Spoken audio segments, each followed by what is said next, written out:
Alors, j'ai donné ce titre à cette prédication que j'ai trouvée en méditant et en cherchant forcer la main de Dieu, en forcer la main à Dieu et conjurer ses propres peurs. Et ce matin, donc, je vais vous lire une liste qui n'est pas exhaustive, mais qui est là, charismatique. Démarche qui consiste à faire advenir le royaume de Dieu par la présence de signes et de miracles, dans une ouverture entière à ce que le Saint-Esprit peut accomplir dans nos vies. Pentecôtiste, réveil démarré par des pasteurs américains, Charles Fox, Palarme et William Joseph Seymour aux États-Unis. Ça a commencé en 1901 et 1906. Évangélique, orthodoxe, cope, apostolique, apophatique, protestantisme, Shaker, issu de prophétisme sévenol du XVIIe siècle, Quaker, né en Angleterre à peu près à la même période, cessationniste, ces miracles ont daté et n'ont plus de légitimité aujourd'hui, continuationniste, c'est justement on croit encore au possible de Dieu. L'intentionnalisme du texte biblique, c'est rationalité par des critères objectifs, la lecture du texte biblique. L'ordo salutis, justification par la foi. Réformé luthérien, réformé calvinisme, new calvinisme, John Piper mouvement actuellement de Wayne Grudem et Don Carson et le reste, partisans comme des baptistes réformés et des baptistes du Sud, presbytériens, congrégationnistes, socio-théologiques, darbistes, assemblée des frères et frères il y a eu deux mouvements qui ont commencé en 1820, ils ont connu une importante scission en 1848 qui a abouti à distinguer des courants ouverts et des courants fermés. Le principal, le plus connu, c'est John Nelson Darby, et puis après John Muller et Henry Cray. Adventiste, méthodiste, fondateur John Wesley, baptiste, mouvement de Toronto, Pensacola et bien d'autres, néo-charismatique, adhérant à la théologie de la prospérité, Église universelle du royaume de Dieu, née en 1977 à Rio de Janeiro, fondée par Edir Macedo. Cette liste, je pourrais la continuer pendant des heures. Vous entendez bien? Cette liste, je pourrais en dire et en dire encore. Elle n'est pas exhaustive, naturellement. Mais malheureusement, elle est beaucoup plus longue. Et moi, je vais me poser une question, nous poser une question.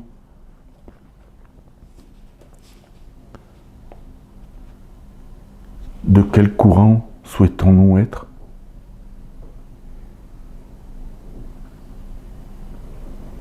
Qui est notre conducteur ? Qui est notre exemple pour nous amener à être parfaits, saints, comme notre Père Céleste est? Quelle onction souhaitons-nous?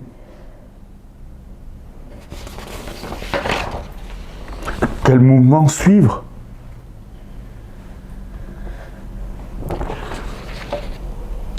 C'est une question, ces dons sont des questions. Est-ce que nous avons envie de suivre ces mouvements? Je vais vous poser cette question. Qui est notre berger? Qui est notre conducteur? Qui est la vérité? Qui est le rocher de tous les siècles? 1 Corinthiens chapitre 1 versets 10 à 13. Je vous exhorte, frères, par le nom de notre Seigneur Jésus-Christ, à tenir tous un même langage. Excusez-moi, mais déjà, avec la liste qu'on avait de dire, est-ce que l'on tient le même langage? Gloire à Dieu. Et à ne point avoir de division parmi vous, Amen.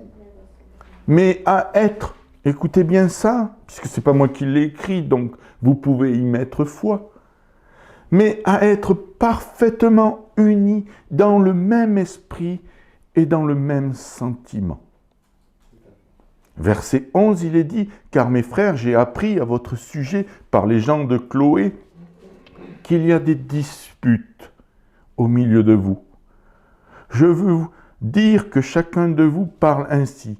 Moi je suis de Paul, moi je suis d'Apollos, moi de Céphas, et moi de Christ. » Question, verset 13. Christ est-il divisé? Paul a-t-il été crucifié pour vous? Ou est-ce au nom de Paul que vous avez été baptisés? Je crois que là, il y a quelque chose qui ne va pas. Nous avons l'exhortation de Paul, pharisien qu'il était, qui est devenu un véritable enfant de Dieu, fils de Dieu, et qui est rentré véritablement dans son appel et qui a annoncé l'évangile à une multitude de nations. Là, au travers de ces textes, on voit qu'il n'y a pas de division. Il faut être parfaitement unis. Alors la question, pourquoi toutes ces divisions? Qu'est-ce qui nous amène à toutes ces séparations? 1 Corinthiens chapitre 3, versets 3 à 4.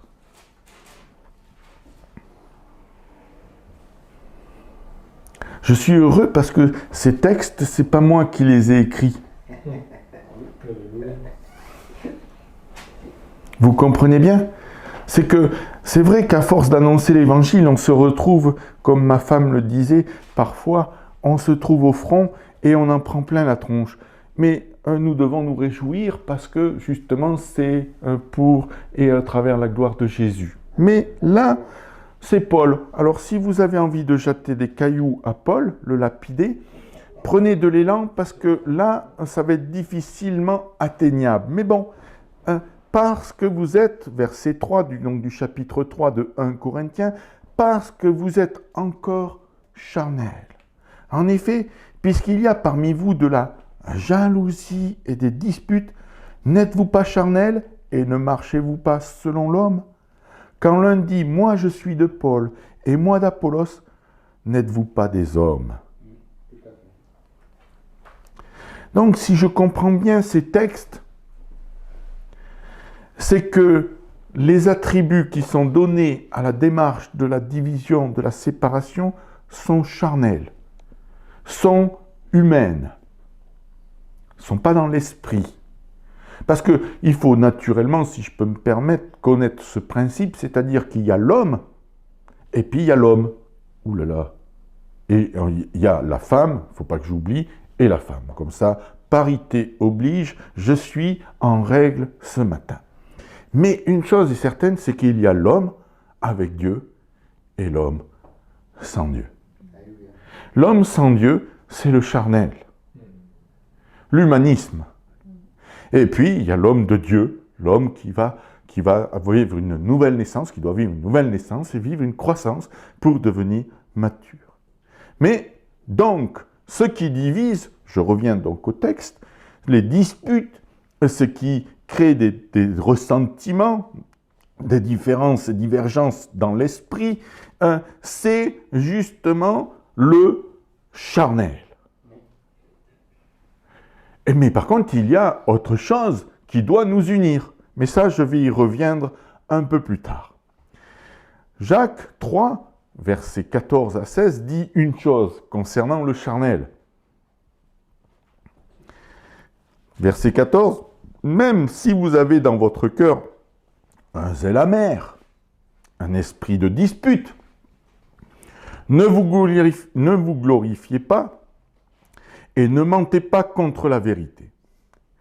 Cette sagesse n'est point celle qui vient d'en haut, mais elle est terrestre, charnelle, et je suis obligé de rentrer maintenant dans un univers qui est diabolique.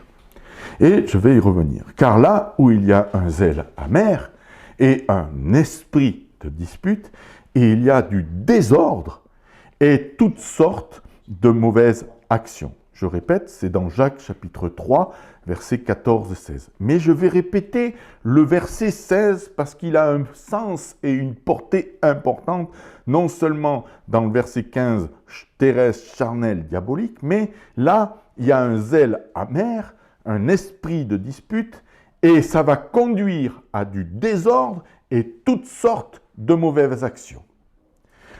Il faut donc être dans le réel. Ce matin, soyons dans le réel. Du reste, ne mentez pas à la vérité. J'aimerais que de temps en temps, si vous voulez, quand on a moult argumentations, je ne vais pas m'étaler dans ce que je vais dire, mais quand on a moult argumentations, avec zèle, avec dispute, discorde et le reste, je vais vous dire, on cache, écoutez bien ce que je vais dire, on cache, on voile, on atteint ce qui est la vérité. Ce qui est surprenant dans les Écritures, et quand on lit les églises dans l'Apocalypse, moi je suis surpris déjà il y a une vision de celui qui passait d'un chandelier à un autre. Et c'était Jésus. Jésus qui passe d'une lampe à une autre. Et ce qui est extraordinaire, c'est qu'il parle à ces 7 églises, ces 7 branches, et qui, vous savez ce qu'il fait? Eh bien, il exhorte dans 2 sens. Il exhorte pour pouvoir dire ce qui est bien, il l'élève, et ce qui est mal, il le dénonce, et il demande. Écoutez bien ce que je vais dire.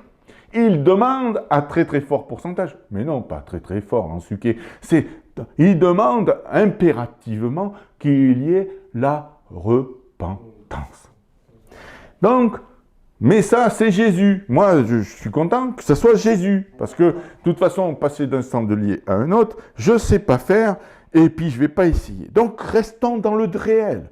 Moi, le réel, je suis désolé, et il faut que je me calme parce que je commence à... c'est la liste que je vous ai dit tout à l'heure, qui n'est pas exhaustive. Le réel, c'est ça. La réalité, c'est ça. Et il y a un autre réel, on va y venir. Mais moi, je ne vais pas me tordre la tête et dire « Non, non, mais ça, c'est des blagues. » Non, non, ça a existé et ça existe encore. Le réel, donc, et il y a beaucoup de conflits. Et beaucoup de conflits, excusez-moi de le dire, où il y a, c'est pas moi qui l'invente, de l'amertume, un zèle amer. Et il y a des disputes pour s'imposer. Et revenons au texte, ça provoque quoi? Du désordre. Et ça provoque des mauvaises actions. J'ai bien aimé cette prière ce matin qui a été faite, qui a été donnée. Ce langage dans cette expression qui dit que nous devons non pas garder de ressentiment, de peur de quoi? De devenir amer et de faire de mauvaises actions. Et là, on est, je dirais, dans la même pensée. C'est-à-dire, au travers de l'amertume, la dispute, pour s'imposer, cela provoque le désordre, de mauvaises actions. Alors que normalement, écoutez bien ça, nous devons représenter le seul et unique vrai Dieu, qui est un Dieu d'ordre, et non pas de désordre.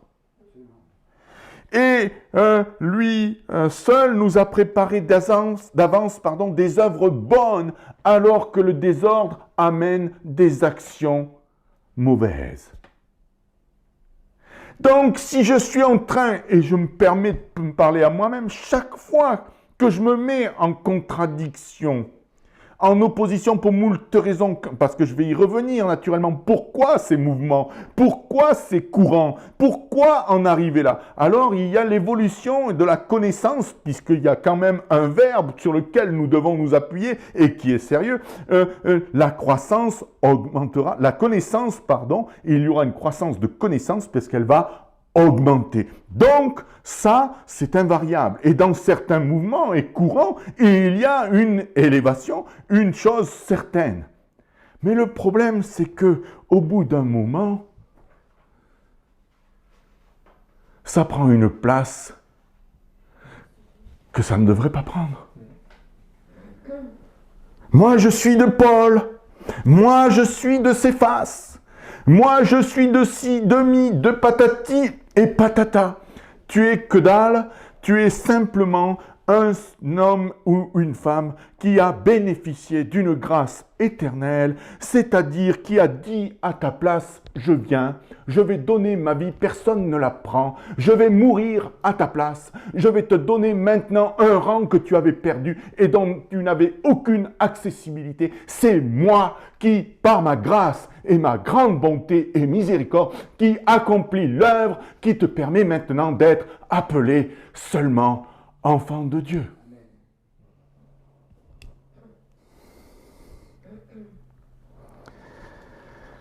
Donc, si je comprends bien ces divisions, ces disputes, ces séparations, ces coupures, ces déchirements, ça vient, je reviens donc, et là, je suis désolé, mais je suis obligé de taper dans le dur. Il faut casser, je dirais, ces murs de séparation et de division. Il faut les rendre à néant. Et donc, je suis obligé de dire d'où cela vient. Eh bien, c'est simple. Ça veut dire terrestre, charnel et diabolique. Et le diable, vous savez ce que ça veut dire en latin? Ça veut dire diabolus, donc c'est clair. En grec, vous savez, quelle instruction, cet homme de Dieu. Oh là là, diabolos, issu du verbe diabolo, signifiant celui qui divise. Qui désunit ou encore trompeur, calomniateur. Donc, je me demande quelles sont réellement nos motivations quand nous mettons en avant une théologie, une théorie, un mouvement, pour que justement ça provoque de véritables tensions. Moi, ce que j'aime dans Paul, c'est que quand il y a le parler en langue, il dit « je parle en langue plus que vous ». Purée de chocolat. Le gars, il vit, mais c'est pas ce qu'il met en avant. Le message de Paul, il faut que je me calme, le message de Paul, c'est pas du parler en langue. Bien sûr qu'il va en parler. Il va justement mettre les cadres bienveillants pour que justement ça prenne sa forme et sa tournure et que ça soit édifiant. Et que ça soit justement en mesure d'apporter un renouveau, une démonstration de la puissance du Verbe en nous. Si je parle en esprit, mais je parle aussi un langage compréhensible, adapté. Pourquoi? Eh bien, j'allais dire en suqué, je vais le dire en suqué, c'est pour que je sois édifié. Mais le message de Paul, c'est pas le parler en langue. Ou la prophétie. Le message de Paul est tout autre. C'est d'abord un autre message. Alors, quand on dit que c'est le diable qui crée les séparations, eh bien, oui, que vous le vouliez ou non, moi, j'ai jamais vu. Alors vous allez me dire, oui, mais Jésus, il a dit, je suis venu apporter l'épée, je suis venu apporter la séparation entre le père et la mère, ou le si, le mi, enfin, pardon, excusez, du si et du mi, les nouvelles interprétations des Écritures, mais je n'ai pas le verset complètement en tête. Mais une chose est certaine, ce qu'il est venu séparer, c'est de la chair et l'esprit.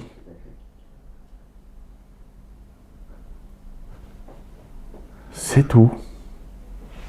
Il n'est pas venu provoquer d'autres séparations. Il est venu séparer la chair et l'esprit. Et il sait que si je vis par la chair, je ne peux pas hériter du royaume des dieux, parce que les œuvres de la chair, c'est l'impudicité, c'est l'idolâtrie, c'est les ci et les mi, alors que les choses de l'esprit sont la vie. Jean chapitre 8, verset 44. Alors là, j'espère que vous êtes bien assis dans vos fauteuils et canapés, parce que ça va taper fort. Vous avez pour père le diable. Ô purée de chocolat bleu. Vous voulez accomplir les désirs de votre père. Il a été meurtrier dès le commencement. Il ne se tient pas dans la vérité parce qu'il n'y a pas de vérité en lui. Lorsqu'il profère le mensonge, il part de son propre fond, car il est menteur et le père du mensonge. Jésus-Christ lui-même dit, vous avez tué le prophète. Qui c'étaient les prophètes envoyés de Dieu? Vous les avez tués. Au nom de quoi? Je vais vous dire, ouais, mais c'était les pharisiens, c'était le peuple d'Israël, et patati et patata. Sincèrement, je vous dis franchement, je me le dis à moi-même, hein, calmons-nous et laissons le regard du roi, du maître, sur nos vies, afin que nous prenions conscience de l'état dans lequel nous nous trouvons. À qui s'adresse-t-il? Jean chapitre 8, verset 3. Alors les scribes et les pharisiens amenèrent une femme surprise en adultère et la plaçant au milieu du peuple. Donc, dans le même chapitre, dans le même verset, dans les versets qui suivent, et il s'adresse à qui? À les scribes et les pharisiens. Entre parenthèses, si vous avez envie d'être un peu plus contre les frères, contre le peuple d'Israël, lisez le chapitre 23 de Matthieu et vous allez voir et regarder les 8 malédictions qui sont prononcées par Jésus concernant les scribes et les pharisiens. C'est très très édifiant. Pour qui? Pourquoi? Pour savoir que ça a été prononcé contre eux ou que ça a été laissé pour notre instruction à nous et que nous puissions faire justement l'adéquation, à savoir si nous sommes dans quelle réalité et dans quelle vérité. Dans Acte 23, chapitre 23, verset 6 à 10, et regardez bien ce que Paul va faire. Mais moi, c'est pas ce que Paul va faire, c'est ce qui va se passer derrière. 23, versets 6 à 10. Écoutez bien ça. Paul, sachant qu'une partie de l'assemblée était composée de sadducéens, et d'autres de pharisiens, s'écria dans le Sanhédrin, « Homme, frère, je suis pharisien, fils de pharisien, c'est à cause de l'espérance et la résurrection des morts que je suis en jugement. » Quand il lui dit cela, il se leva une discussion entre les pharisiens et les sadducéens, et l'assemblée se divisa, car les sadducéens disent qu'il n'y a point de résurrection, qu'il n'existe ni ange ni esprit, tandis que les pharisiens affirment les deux choses. Et il y eut une grande clameur, et quelques scribes du parti des pharisiens s'étant levés, engagèrent un vif débat, nous ne trouvons aucun mal en cet homme, peut-être un esprit ou un ange lui a-t-il parlé, comme la discorde allait croissant, le tribun, craignant que Paul ne fût mis en pièces par ces gens, fit descendre des soldats pour l'enlever du milieu d'eux et de le conduire à la forteresse. Paul, dans une circonstance bien particulière, saisit une opportunité de ce qu'il est plus rusé de celui qui est rusé, c'est-à-dire qu'il dit « Moi je suis pharisien, aïe aïe aïe !» Pharisiens qui croient à la résurrection. Il y avait des sadducéens dans la pièce. Et là, ça ne manque pas l'esprit de dispute, de discorde, les ailes amères, les différentes désordres et actions, justement mauvaises, se manifestent. Et là, le problème, et ça c'est un problème, et pardon de sortir de ce contexte-là, il y a quelqu'un qui, normalement, n'est pas de cette confession judaïque, pharisianique, sadducéen, ou le message du christianisme, c'est le gars du monde, le tribun. Lui, il dit, ouh là là là là, le désordre, ils vont me le choper, ils vont faire un saucisson et un pâté bien gras, donc amenons Paul et éloignons-nous de cela. Il y a une chose, c'est qu'il faut voir, est-ce que justement notre zèle et nos divisions ne provoquent pas à l'égard de ceux du monde la même chose?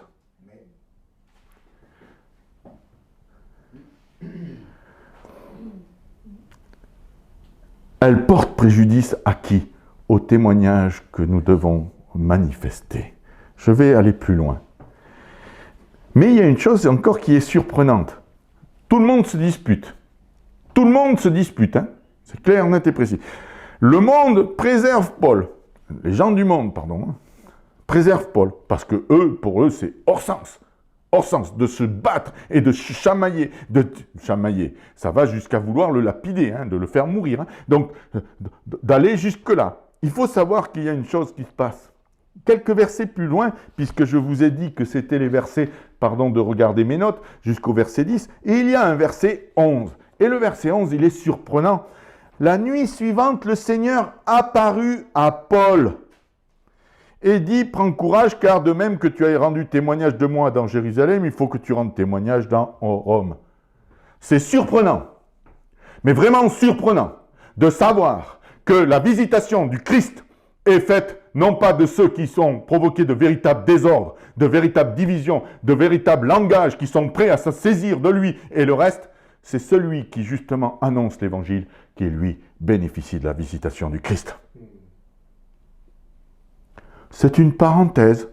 Regardons, recherchons. Dans Matthieu 22, versets 15 à 40. Oh, tous ces textes. Alors, je vais les lire assez rapidement. Alors, les pharisiens allèrent se consulter sur le moyen de surprendre Jésus par ses propres paroles. Écoutez bien ça. Hein. Ils envoyèrent auprès de lui leurs disciples avec les Hérodiens, qui dirent, « Maître, nous savons que tu es vrai, que tu enseignes la voie de Dieu selon la vérité, sans t'inquiéter de personne, car tu ne regardes pas à l'apparence des hommes. Dis-nous donc ce qui t'ensemble. Est-il permis ou non de payer le tribut à César ?» En Suquet, Jésus connaissant leur méchanceté. Ah.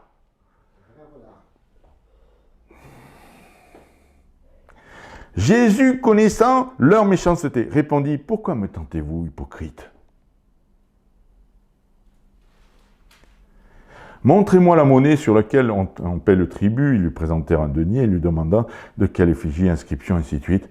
Et il dit, « Rendez à César ce qui appartient à César. » Ok, attendez, c'est pas fini.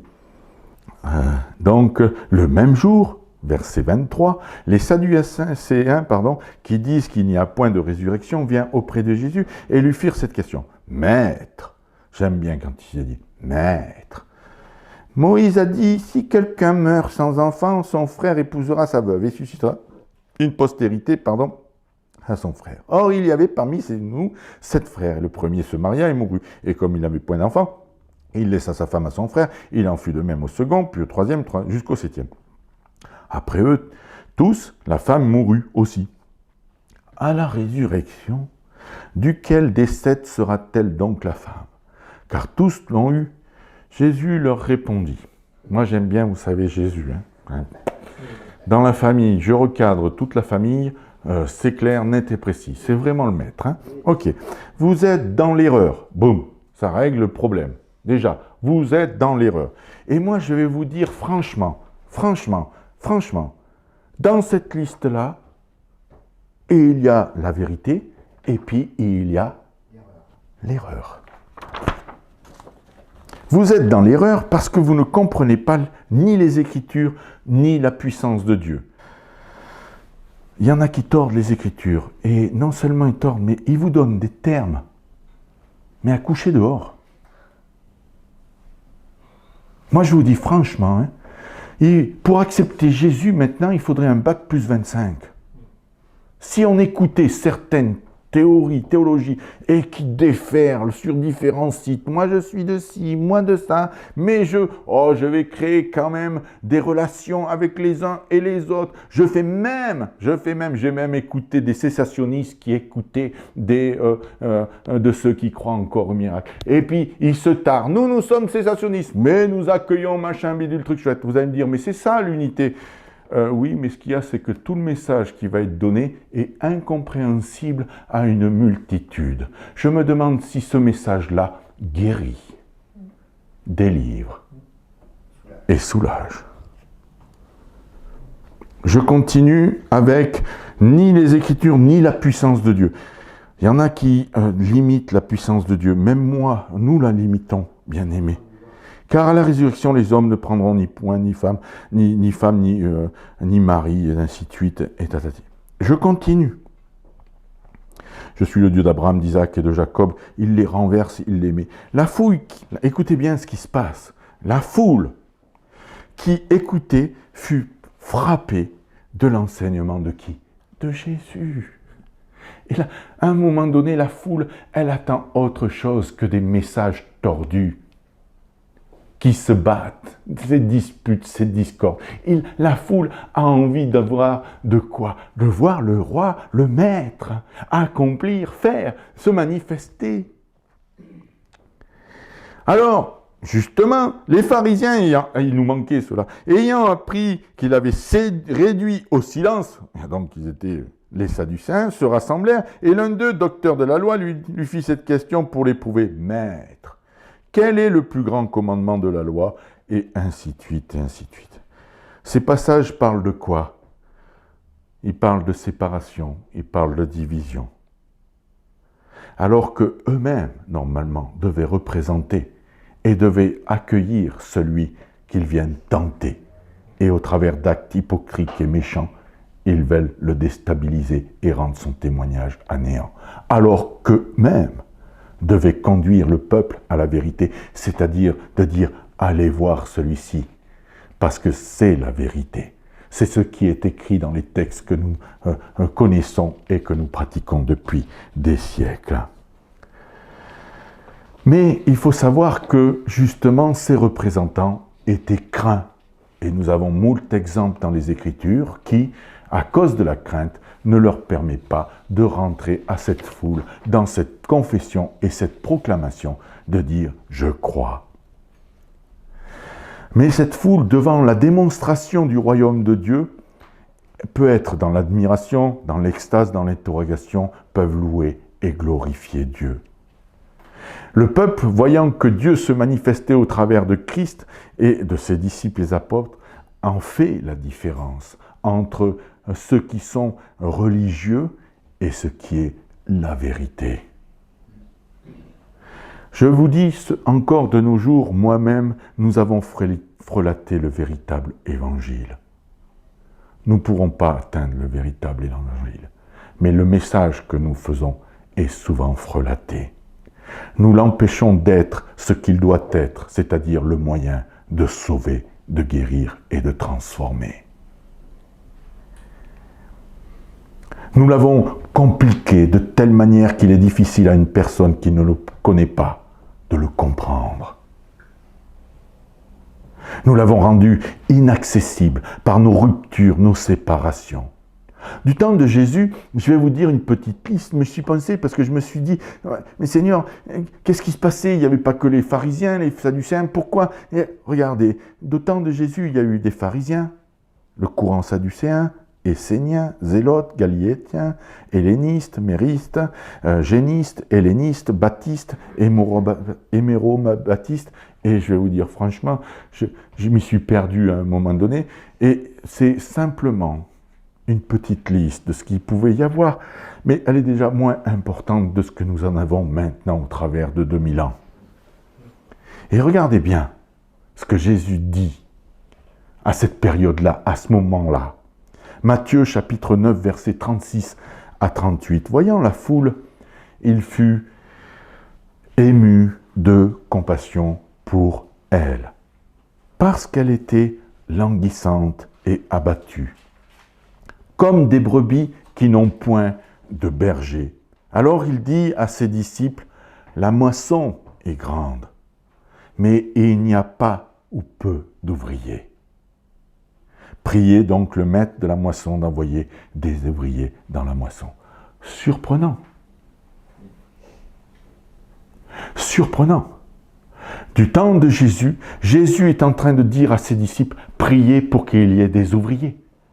Mais il y en avait.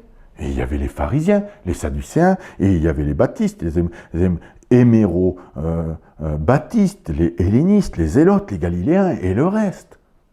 Jésus dit qu'il n'y a pas d'ouvriers dans la moisson, pour la moisson. Je me permets de retourner ce langage dans notre contemporain.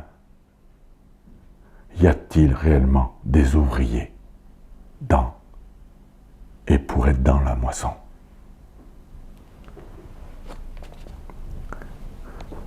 Je continue. Jean chapitre 17, versets 20 à 21. Ce n'est pas pour eux seulement que je le prie. Alors là, je vais vous dire, on va rentrer dans la dimension et le souhait de celui qui est notre conducteur et berger. Je rentre maintenant, je dénonce certaines choses, je me les dénonce à moi-même, mais maintenant, on va rentrer dans la dimension du souhait et du désir que Dieu a manifesté en Jésus-Christ. Jean, donc, chapitre 17, versets 20 à 22. Ce n'est pas pour eux seulement que je prie, mais encore pour ceux qui croiront en moi, par leur parole, c'est-à-dire que la confession est indispensable. Mais ça, c'est une parenthèse. Afin que tous soient un, comme toi, Père, tu es en moi, et comme je suis en toi. Afin qu'eux aussi soient un en nous, pour que le monde croie que tu m'as envoyé. Je leur ai donné la gloire que tu m'as donnée, afin qu'ils soient un, comme nous sommes un. La réalité spirituelle de laquelle nous sommes appelés, c'est que nous devons être un, comme le Père et le Fils sont un. Si nous avons reçu le Saint-Esprit, qui est la troisième personne de la divinité, elle doit être dans l'unité de ce qui est le Père et le Fils, et non pas autre chose. Et donc, bien-aimés, écoutez bien, je leur ai donné la gloire pour que tu m'as donné, c'est-à-dire l'Esprit de vérité, l'Esprit Saint, afin qu'ils soient un comme nous sommes un. Je vais vous poser cette question dans cette liste, qui n'est pas, je le répète, exhaustive, et qui provoque de véritables tensions.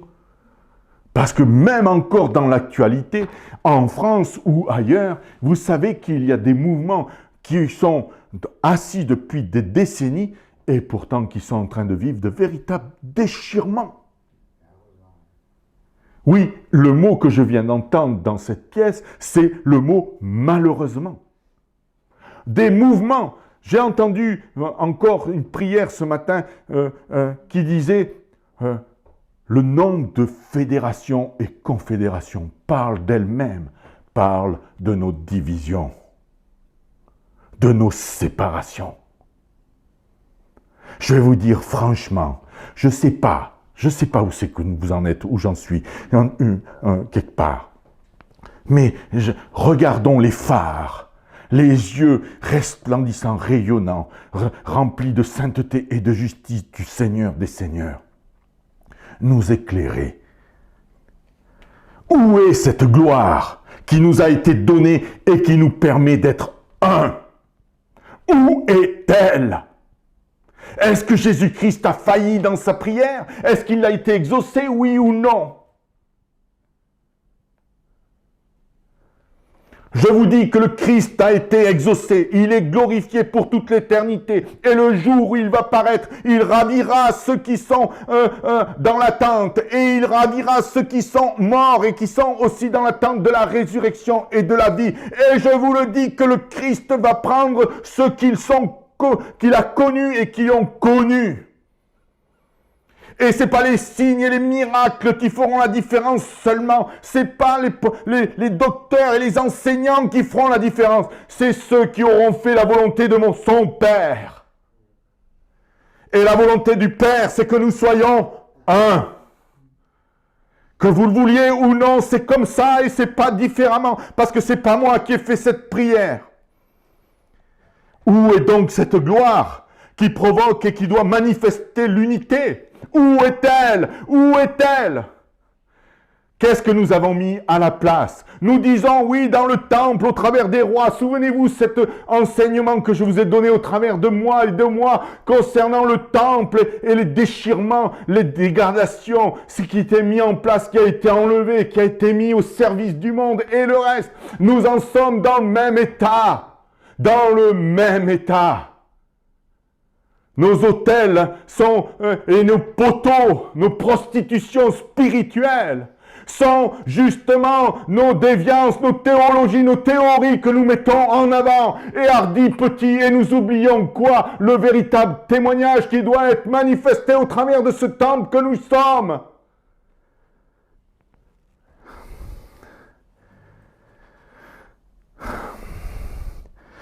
Qui est notre instruction? Matthieu 11, verset 29. Prenez mon joug sur vous et recevez mes instructions. Mes instructions. Quelle instruction? Car je suis doux et humble de cœur et vous trouverez du repos pour vos âmes. Quand on n'est pas en conflit, quand on n'est pas en dispute, quand on n'est pas en discorde, quand on n'est pas en zèle amer, eh bien, on vit quoi? On vit un repos pour nos âmes. Qu'est-ce qui fait la guerre à nos âmes? Qu'est-ce qui fait la guerre à nos âmes? Ce sont nos fautes, nos péchés, nos tendances, nos restes. Dans Luc chapitre 24, verset 47, « Et que la repentance et le pardon des péchés sera prêché en mon nom à toutes les nations, à commencer par Jérusalem. » Ah, alors là, l'instruction, c'est que, justement, nous devons annoncer quoi? La repentance, le pardon des péchés, en son nom, et à qui? À toutes les nations. Vous allez me dire, oui, mais tu comprends, dans ces mouvements, ils l'ont fait. Oui, je suis d'accord, mais ça, j'y revenais. Un peu plus tard. Mais n'empêche que là, malheureusement, on est en train de passer à côté d'une unité, d'une gloire qui devrait être manifestée. Dans 2 Corinthiens chapitre 5, versets 14 et 15. « Car l'amour du Christ nous presse. » Écoutez bien ça. « Car l'amour du Christ nous presse parce que nous estimons que si un seul est mort pour tous, hein, tous donc sont morts. » Ah, attendez, on va reprendre. Nous estimons que si par un seul est mort pour tous, tous sont morts. C'est-à-dire que le Christ est réellement mort pour tous les hommes. On est bien d'accord. Enfin, pour ceux qui le veulent. Et qu'il est mort pour tous, afin que ceux qui vivent ne vivent plus pour eux-mêmes, mais pour celui qui est mort et ressuscité pour eux. Donc, il y a un message qui doit être annoncé.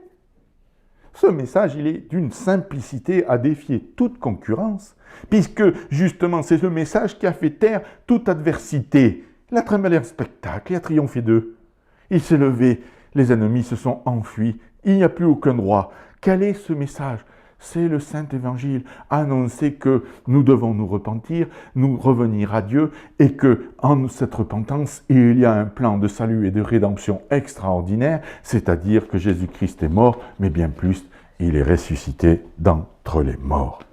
L'amour de Christ doit nous amener, l'amour de Christ qu'il a eu pour nous donc, et que nous avons pour lui, dans la reconnaissance, dans cette passion, démonstration passionnée, nous amène à l'aimer automatiquement, doit nous presser, nous animer pour voir qu'ils sont morts. Mais de quoi donc nous sommes, quel est l'intérêt que nous avons, quelle est la mission que nous avons? C'est de prendre à cœur que ceux qui sont morts doivent entendre ce message. Pourquoi? Pour être de ceux qui viennent à la vie. Pas un autre message. Vous allez me dire, oui, mais c'est simpliste. Eh bien, excusez-moi, mais j'ai envie d'être simpliste ce matin. 2 Corinthiens, chapitre 5, versets 18 et 20.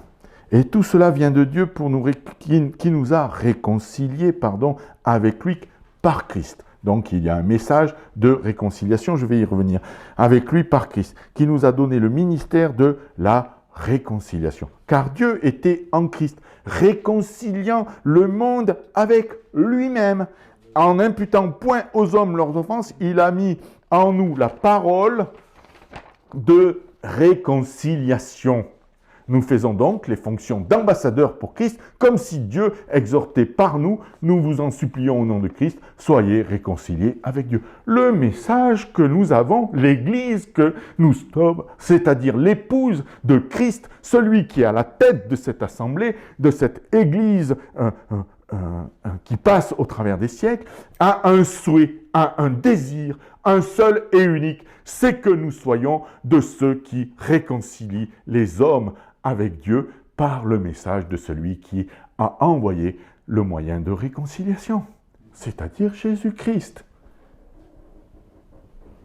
Si nous nous limitions à ce seul message et que nous délaissions beaucoup de principes et de fondements et d'études et le reste, et il y aurait sûrement beaucoup plus de personnes qui seraient guéries, soulagées, qui seraient sauvées, qui seraient délivrées, et le reste. Je me le répète à moi-même. Je dis, si je devais me concentrer sur le seul et l'unique message, la seule et l'unique mission, je vous envoie. Quoi faire? Libérer les captifs, soulager les opprimés, guérir les malades. Je me demande si je parle de dire eschatologie, théologie, néo, new, Calvin, Luther, même si c'est très intéressant, je vous en serai gré. Mais une chose est certaine, si je passais un peu plus de temps dans la prière et se dire « Seigneur, viens, remplis-moi pour mon voisin qui a besoin de te connaître et pour lequel le Christ, non pas en vain, est monté sur la croix de Golgotha. » Christ est venu par Dieu parce que Dieu veut réconcilier tous les hommes à lui-même. Tous les hommes à lui-même. Notre mission est de réconcilier à Dieu par le Christ les hommes qui sont perdus. Et ils n'ont pas besoin de savoir qui a raison ou sur telle ou telle doctrine. Ils ont besoin d'être sauvés de l'enfer. Éphésiens chapitre 4, versets 20 à 21. Mais vous, ce n'est pas ainsi que vous avez appris Christ. Si du moins vous l'avez entendu et si conformément à la vérité qui est en Jésus. C'est en lui que vous avez été instruits. Gardons cette instruction simple, enfantine,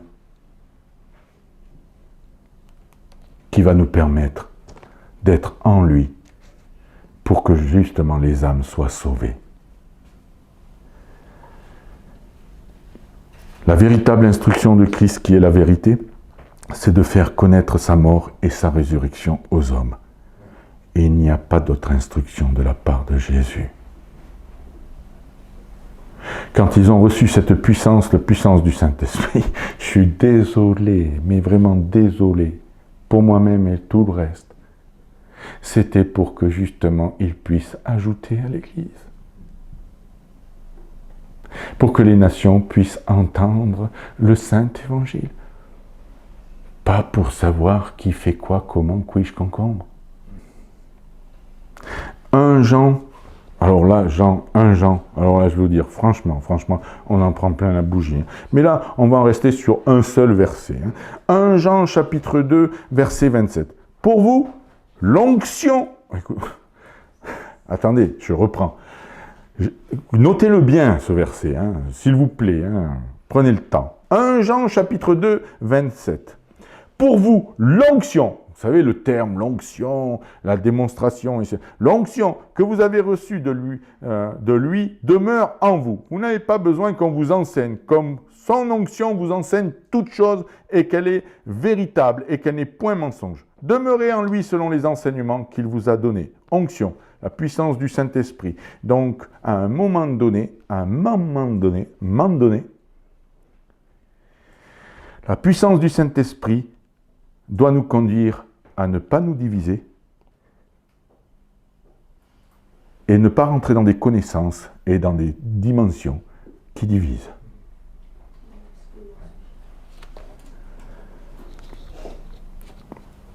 Après la Pentecôte, les choses ont commencé à changer de l'intérieur. Et à partir de ce moment-là, on a commencé à voir Christ se manifester de façon grandissante dans ces hommes. Et ils ont sans doute eu un long chemin à parcourir par la suite, mais on ne peut pas s'empêcher de remarquer qu'une fondation a été posée à partir de ce moment-là. C'est pourquoi il y a une différence, non pas celle des hommes changés, mais celle de Christ en eux. C'est moi, j'ai pris un texte que j'ai lu et qui m'a vraiment fortifié, transcendant ce qui était par nature. Ce n'est pas qu'ils soient devenus franchement meilleurs, mais c'est Christ en eux qui est devenu tellement plus réel et puissant. Je répète, c'est tellement fort. Ce n'est pas qu'ils soient devenus franchement meilleurs. Les courants ne sont pas plus meilleurs que les autres. Mais par contre, il faudrait que Christ en nous soit devenu tellement plus réel et puissant. Ainsi en est-il de l'école de Christ qui est un véritable challenge pour être, je dirais, contemporain et un défi pour ce vieil homme qui a tant de mal à mourir et qui se soumet si difficilement à ceux à cause de toutes les formations et éducation humaniste que nous avons reçues. Cette pensée humaniste complètement opposée à la pensée de Christ veut nous faire croire qu'en tout temps nous devons faire et être le mieux possible. On pousse les extrêmes. Le pharisianisme a poussé les extrêmes. Vous avez tordu, vous avez rajouté des commandements, vous empêchez, vous êtes des aveugles qui conduisent d'autres aveugles. Vous avez tordu les Écritures. Au commencement, il n'en était pas ainsi. Quand il se présente devant Jésus en disant, concernant les lettres de divorce, il dit, au commencement, il n'en était pas ainsi. Pourquoi? Parce qu'on a rajouté et on rajoute tellement qu'on empêche les gens, les âmes qui se perdent, qui sont sur un large chemin spacieux qui conduit à la perdition, de rentrer dans le royaume qui leur est tendu. C'est pourquoi nous passons complètement à côté de l'école de Christ, lorsque nous cherchons seulement notre connaissance, les bénédictions et l'occasion d'être remplis afin d'obtenir ce qui peut satisfaire quoi? Notre ego. Nous avons une course effrénée pour être satisfaits, pour nous satisfaire. Cet ego se manifeste souvent de façon la plus spirituelle qui soit, c'est-à-dire qu'on y donne je dirais un package, un beau paquet. Les instituts et les écoles bibliques forment en nous des diplômes pour un courant dans lequel nous sommes reconnus. Mais sommes-nous réellement reconnus de Christ ? Ou, oui, en partie, mais en partie seulement. Parce que vous voyez, je mets un bémol, parce que je crois que Dieu se sert de tout, voyez. Et je crois que de rentrer dans un mouvement et dans une école biblique, ça peut être un temps voulu de Dieu pour un temps, un cheminement. Mais ça ne veut pas dire qu'on est tenu pieds et mains. Seigneur, dans ce mouvement-là, ça veut dire que nous sommes dans une connaissance, dans un apprentissage. Et il y a beaucoup de choses qui sont bonnes dans ces instituts. Ah, déjà, j'ai la moitié des personnes qui étaient contre moi, prêts à me lapider, ils sont maintenant dans mon camp. Oui, il faut suivre parfois une formation, mais sincèrement, quelle formation? De pouvoir annoncer l'Évangile avec une pureté, sans mettre en avant, sans avoir été formaté intérieurement avec des doctrines et des théologies qui créent des tensions et des divisions. Nous nous regardons comme des chiens de faïence entre différentes églises et assemblées. Nous sommes de ceux qui disent « Ouais, t'as vu, ça y est, il est mort. Le prophète, le docteur, il est mort. Son mouvement est réduit à l'impuissance. L'église va fermer. Et on se rit et on se gargarise de tout cela. Et je vais vous dire, c'est une réalité spirituelle.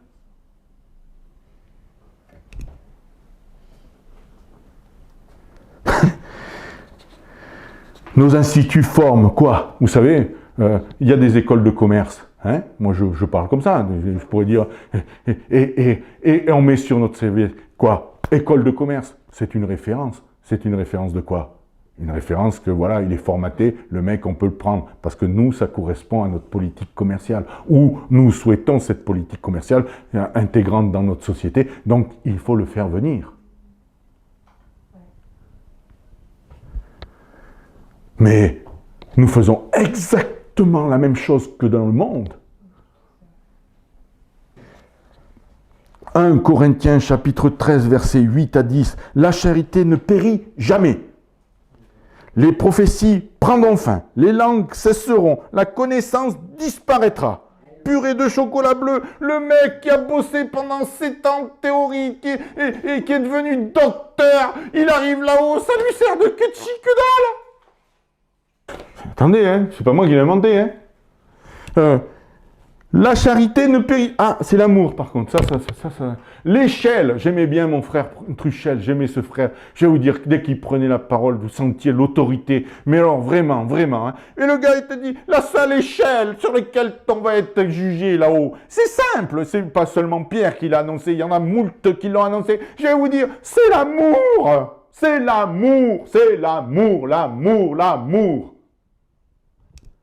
Et l'amour de quoi? De ceux qui se perdent. Jésus-Christ, il est venu pourquoi? Parce que nous perdions, parce que nous étions perdus. Il n'est pas venu pour nous enseigner le sabbat, le pas sabbat, le ci, le mi, le talali, et talala, et puis, et tralali, et tralala. Non, il est venu nous enseigner une chose, une réalité, c'est que c'est possible. Vos offenses qui nous coupent de la gloire de Dieu, de la communion avec Dieu, je vais le prendre sur moi. Je vais prendre ces fautes, je vais vivre la condamnation à votre place. Je vais mourir. Je vais donner ma vie. Pour que vous puissiez être réconciliés. Là-haut, je vais vous dire que vous soyez baptiste, pentecôtiste, new calviniste, Calvin, Luther, tout ce que vous voulez. Je vais vous dire, si tu arrives avec ce diplôme, à mon avis, qu'est-ce qu'il a, lui? C'est quoi cette robe? C'est quoi ce truc qui normalement, mais l'évangile, ça donne plus blanc que blanc. Et là, on n'est pas dans une publicité de lessive.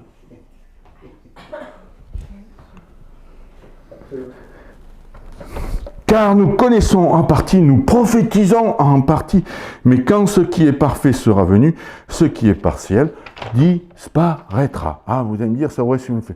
Ah oui. Mais je vais encore même citer ce verset, Matthieu 13, verset 15. Je ne sais pas pourquoi je vous le dis, mais malheur à vous, scribes et pharisiens, hypocrites, parce que vous courez la mer. Ah, voilà pourquoi je donne ce verset. Vous courez la mer et la terre pour faire un prosélyte, c'est-à-dire un mec semblable à vos doctrines, à vos enseignements. Et quand il est devenu, vous en faites un fils, pardon, purée de bois, je m'en fous, c'est pas moi qui écris. Je m'en moque, hein. Je suis désolé, c'est pas moi qui écris. C'est Jésus, hein. Ah oui, il vaut mieux que je dise que ça soit pas moi, parce que sinon je vais mourir. Et donc, vous en faites un fils de la géhenne. 2 fois plus que vous. Ah, alors, il faut bien lire les textes, hein, parce que là, il y a une multiplication qui est faite. C'est-à-dire qu'il y a déjà des fils de la géhenne qui vont courir d'un côté de l'autre pour en trouver un et pour en faire un prosélyte. Et ce gars-là, qui est pour rien quelque part, qui lui, je dirais presque subit, j'exagère dans ce que je dis, va devenir 2 fois pire que lui.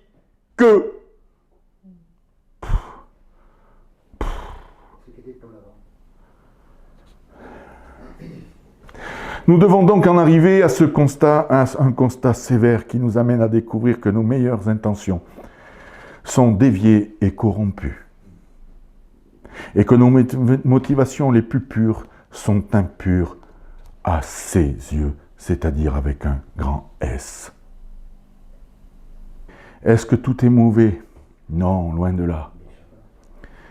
Mais ce sont les querelles, les divisions, les ambitions, les envies, les avoir raison, les partis pris et bien d'autres raisons charnelles qui font le discrédit de l'unité et de celui qui nous appelait à être un comme ils le sont.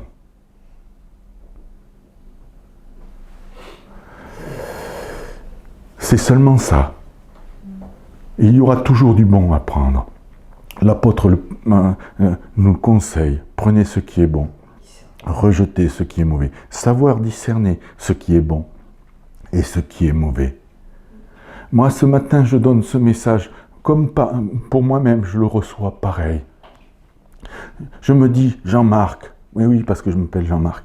Et donc, pour ceux qui ne me connaissent pas, Jean-Marc, arrête de perdre ton temps. Sors maintenant. Occupe-toi des nécessiteux, de la veuve et de l'orphelin. Occupe-toi de tes bien-aimés, de ta famille. Vous savez que beaucoup de membres de nos familles risquent de mourir et d'aller en enfer. Est-ce que vous croyez que nos divisions, même familiales, à cause de nos connaissances, vous croyez que ça va les sauver? N'ont-ils pas besoin de voir en nous la gloire du roi? On peut avoir des divergences, on peut avoir des incompréhensions. Je vais vous dire, c'est normal, même un homme et une femme, Ish et Isha, je vais vous dire, à un moment donné, se trouvera confronté à deux oppositions, c'est-à-dire que la chair va s'opposer et va tout faire pour que justement, il y ait séparation et il y ait division. Mais nous avons deux solutions dans ces cas-là. Soit nous écoutons ce qui crée la différence, ou soit nous regardons à ce qui justement nous a unis. Et Christ lui-même dit, concernant le mariage, pourquoi désunir ce que Dieu a uni? Quelle est la première parole, quel est le verbe qui doit nous conduire dans notre vie de couple? C'est exactement pareil pour l'épouse et l'époux. Pardon, l'époux et l'épouse.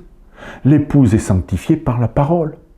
La semence qui lui est donnée pour porter du fruit vient de celui qui est l'époux, et non pas de toute division. Jacob a souhaité s'emparer charnellement de la bénédiction de Dieu. Et c'était une théorie, une théologie, tout ce que vous voulez, mais il a été mis à 40 mètres, voire un peu plus. Et il a subi quoi? Il a subi Laban.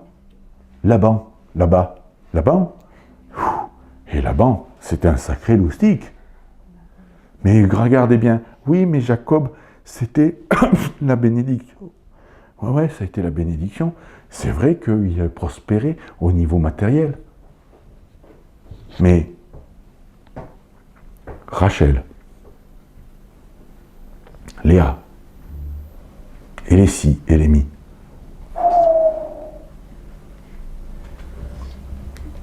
ça a mis un why. Ça a mis un why dans la vie de couple. Division, séparation, désordre, action mauvaise. Vous savez, regardez, lisez les Écritures. C'est pas moi qui les ai inventées. Je vous le dis, ce matin, un lapin a tué un chasseur. Mais non, ce matin, c'est bien les divisions, les séparations qui créent le désordre.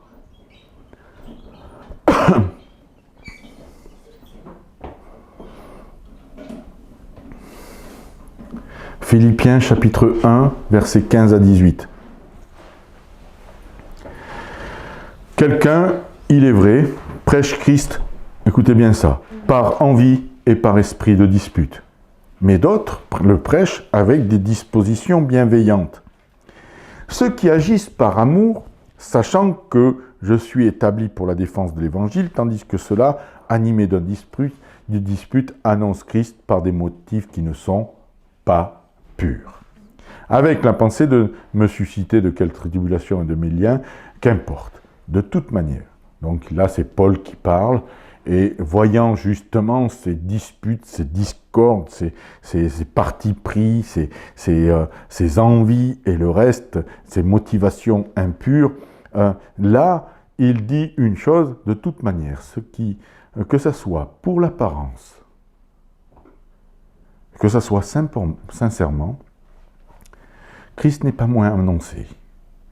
Donc, quelque part, je vais vous dire ce que je dis ce matin, tous ces mouvements, tous ces courants, je m'en moque. Vous m'entendez bien? Je veux vivre le véritable repos. C'est pas moi qui vais rentrer en conflit de cela. Moi, je dénonce certaines choses, certaines déviances. Et je ne vais pas rentrer dans ces combats. Je m'en moque. Moi, ce qui m'intéresse, c'est que Christ soit annoncé. par tous ces moyens et tous ces courants. Et je m'en réjouis. Et je vais rester dans ce repos.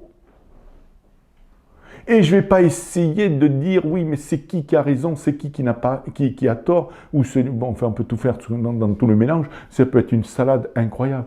Nous, ce qui nous intéresse ce matin, c'est d'annoncer Jésus-Christ mort, mais bien plus, ressuscité d'entre les morts. Pour que quoi? Les personnes aient d'un seul coup la connaissance qui leur permet d'être sauvées. C'est le seul message que nous devons annoncer, et pas un autre. J'aimerais entendre des Amen, mais ça n'a pas l'air. Amen. Animé d'un esprit, écoutez, de toute manière que tous, que ce soit pour l'apparence, que ce soit sincèrement, Christ n'est pas moins annoncé. Je m'en réjouis et je m'en réjouirai encore.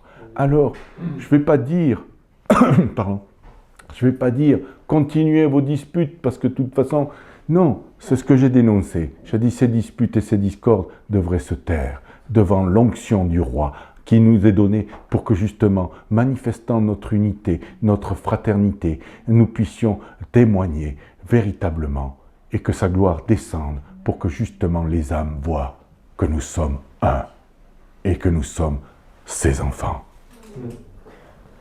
De toutes les manières, il ne faut pas rentrer dans l'aigreur, dans le parti pris. Cela ne changera rien.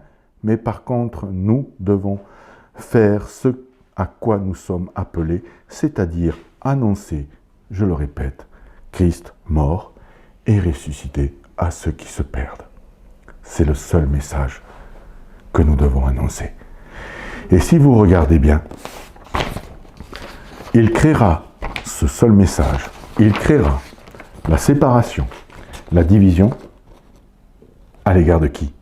À l'égard de ceux qui appartiennent au diable. Mais pas entre nous. Pas entre nous.